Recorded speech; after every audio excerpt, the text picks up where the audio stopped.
The shelling continues in Ukraine today as the government there accuses Russia of violating a ceasefire, worsening an already dangerous situation for civilians trying to evacuate. This as Ukraine's president calls for the U.S. to issue sanctions on Russia as well as a no-fly zone, and as Russia's president issues warnings of his own. Cole Higgins has the latest.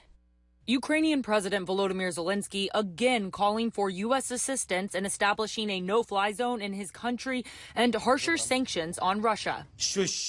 What else is needed to make this decision? Zelensky pleading with U.S. lawmakers during an hour-long Zoom call Saturday morning. The president emphasized that the oil and gas sector of Russia needs to be sanctioned. Anything that could hurt the Russian economy will help the Ukrainian people.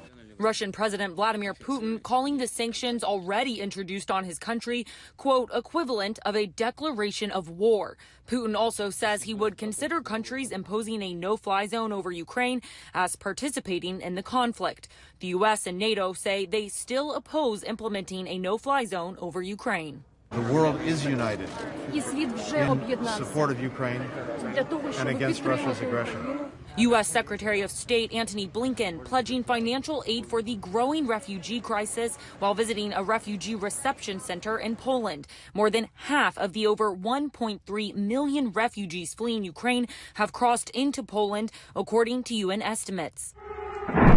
Civilians trapped in eastern and southern Ukraine unable to escape the fighting. The Ukrainian government accusing Russian forces of violating a ceasefire establishing humanitarian corridors.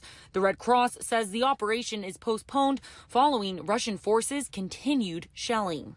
I am absolutely sure that the aim of Putin is to destroy Ukraine as a nation. I'm Cole Higgins reporting.